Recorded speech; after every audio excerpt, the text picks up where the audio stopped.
Hi, I'm Ashley Kim, and this Pechakucha involves very deep philosophical ponderings on the subject of avocados. Well, hey, Mr. Donkey, you were the one who told me to do it on something cool. So, you may be wondering how I arrived at this very deep topic. And believe it or not, it originated from the Enlightenment thinker Cesare Beccaria's seminal work, On Crimes and Punishments.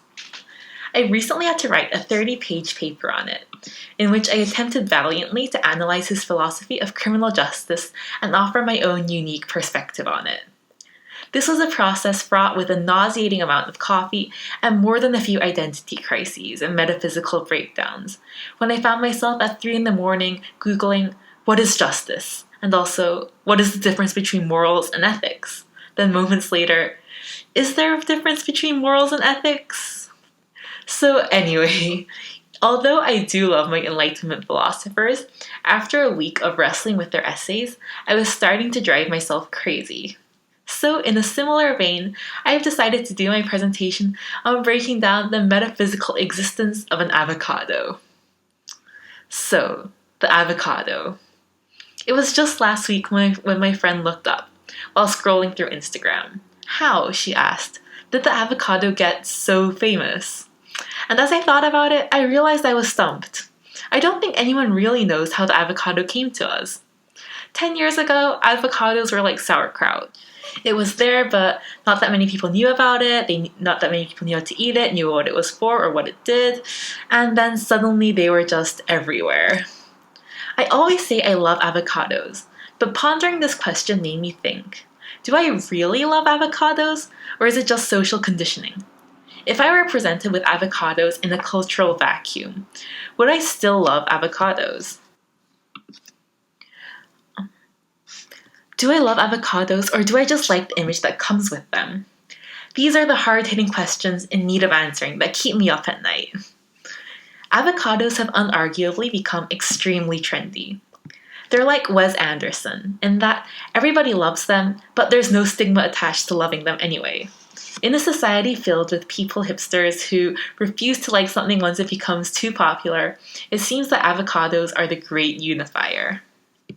A part of it is arguably a result of the health food craze of late, the movement that helped the relatively unassuming kale plant to rise from obscurity into the spotlight. Well, this part is pretty easy to explain. There's nothing new about food and diet crazes. TV dinners were the epitome of modern in the 1950s. Julia Child introduced French technique to the American middle class in the 1960s, Chinese food became popular during the 1980s, and at some time during the 1990s, sushi made its way to US shores, and everyone's been hooked since. Right now, we are in the golden age of health food. Generations from now, our descendants will marvel at how we consumed so much chopped salad while wearing corset-like yoga pants. My friend Kayla and I will likely end up in a rehabilitation center for an addiction to smoothies. Kale is so popular that it has its own non-edible merchandise. For the cheap cost of just over $1,000, you can profess your love for this superfood. Health is the new luxury, and avocados, touted as one of the ultimate superfoods, are definitely riding this wave. But it seems to be more than that. Even as almond milk falls in popularity, avocados are more in demand than ever. Perhaps it's because of their image, because they're attractive, simple, and regardless of origin, they just seem like they're from California. They are the chill that we all wish to be. They are edible therapy and a visual calm. They present wellness and happiness. They tell the world, I ate an avocado today, so I'm doing just fine. Add an avocado to a salad, and you're suddenly nourishing your body as opposed to eating grass.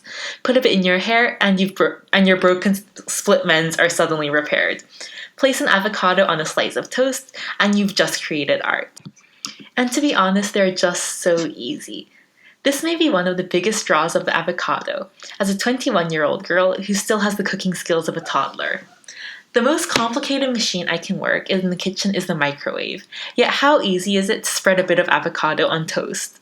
And not only is it easy, but it can be classed as a fancy meal, on par with something I could buy at the fanciest of brunch places.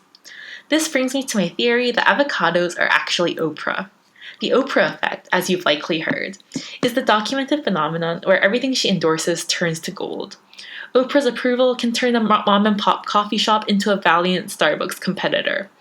I once watched a documentary where an artisanal soap company nearly had to shut down because they couldn't keep up with the post Oprah demand. So, as has been established, avocados are probably one of the greatest fruits that moonlight as vegetables ever invented. It's like nature woke up one day and was like, I do a lot of annoying things, so today I'm going to make up for it and give you guys the avocado.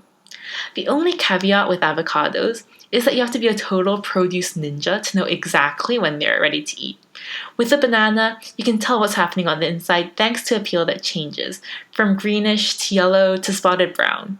Not an avocado, where the whole ripening process ranges in mind-blowing shades of the exact same color. Very green to army green to, I think this is still green, but it might be brown, and does that mean it's ready to eat? Everyone who has ever waited an entire week for an avocado to ripen knows the horror of realizing that the specimen, perfect just 1 hour ago, has suddenly gone rogue. This, as I have previously discussed with my cousin in her 30s, is the perfect metaphor for relationships. The avocado theory is that men, much like avocados, spend the majority of their early 20s completely unripe and therefore unready to settle down.